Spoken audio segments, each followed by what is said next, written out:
America के राष्ट्रपति पद पर डोनाल्ड ट्रंप की 4 साल बाद फिर से वापसी हुई है। ट्रंप ने कमला हैरिस के साथ हुए कांटेदार मुकाबले में जीत दर्ज की। अपने चुनावी कैंपेन में ट्रंप ने कई बड़े और लोक लुभावने वादे किए थे, जिनका सरोकार सिर्फ अमेरिकियों तक नहीं बल्कि दुनिया से भी था, जिन्हें अब ट्रंप के लिए पूरा करने का वक्त आ गया है।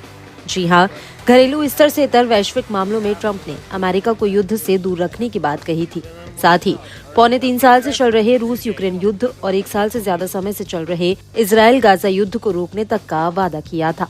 ट्रंप ने फ्लोरिडा के वेस्ट पाम बीच में अपनी विक्ट्री स्पीच में कहा कि ये अमेरिका का स्वर्णिम युग होगा। अमेरिका ने हमें अभूतपूर्व जनादेश दिया है, इससे हम अमेरिका को फिर से महान बना सकेंगे। इस दौरान ट्रंप ने जंग को लेकर भी बड़ा बयान दिया है। ट्रंप ने इजराइल और यूक्रेन जंग की तरफ इशारा करते हुए कहा कि मैं युद्ध रोकने जा रहा हूं, अब कोई जंग नहीं होने देंगे।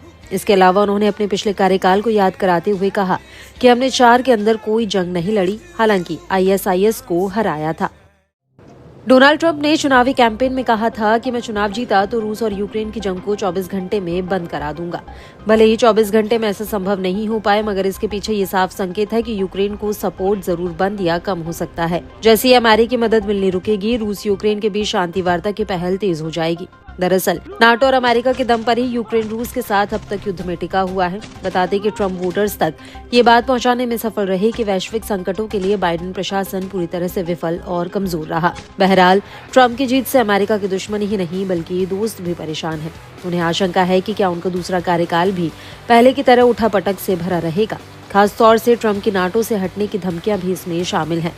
नाटो, जो रूस के खिलाफ युद्ध में यूक्रेन की ढाल बना हुआ है, वह भी खासी चिंता में है। ट्रंप ने नाटो सदस्यों के खिलाफ आवाज उठाई है जो सैन्य खर्च में कम योगदान देते हैं।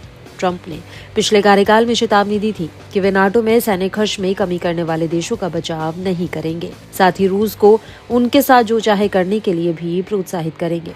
वहीं मिडिल ईस्ट में मचे घमासान पर ट्रंप ने कहा था कि अगर वे राष्ट्रपति होते तो ये नौबत ही नहीं आने देते। इजराइल को कई मोर्चों पर जंग से जूझना नहीं पड़ता। ऐसे में इस बात की पूरी आशंका जताई जा रही है कि इजराइल को पहले से मिलता आ रहा अमेरिकी समर्थन कई गुना बढ़ सकता है। इससे इजराइल का ईरान समर्थित प्रॉक्सी गुटों पर हमला बढ़ सकता है। ऐसे में ट्रंप की व्हाइट हाउस में वापसी मिडिल ईस्ट की दिशा और दशा को काफी हद तक प्रभावित कर सकती है।